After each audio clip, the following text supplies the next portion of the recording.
Hello everyone, it's Rubik and today I'm going to unbox a 3x3 by Daiso. Let's go!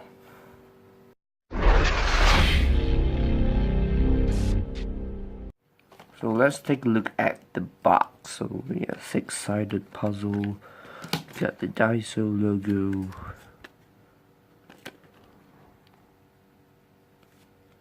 Let's take a look.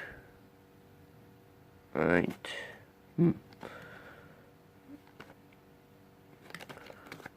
Okay, so it did say that the product must be vertically or horizontally lined up so that and it align, and then you need to rotate it slowly. So I expect the quality to be quite bad, because you can see here there's no rounded corners or edges. So yeah, let's just open the box.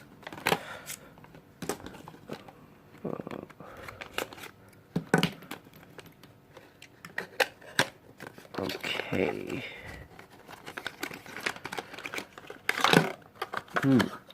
I'm surprised it doesn't come with a pen flip. Yeah, for $5.45 MYR you get something like this. It's quite okay. But yeah, you can go check out my $1 Rubik's Cube. I think that is a lot more better than this.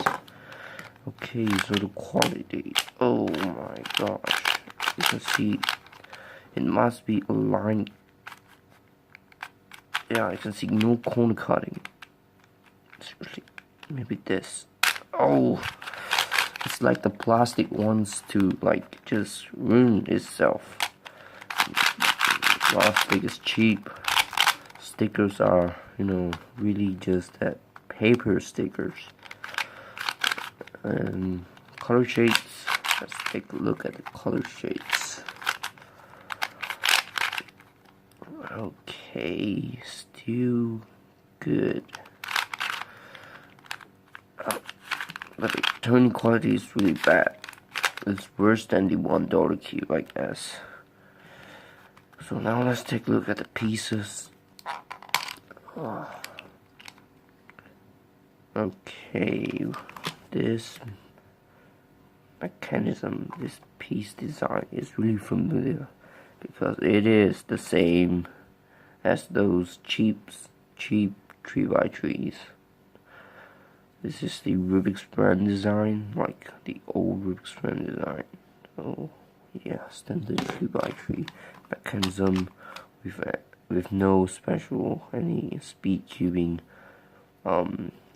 design. It's just this really normal, just really bad design.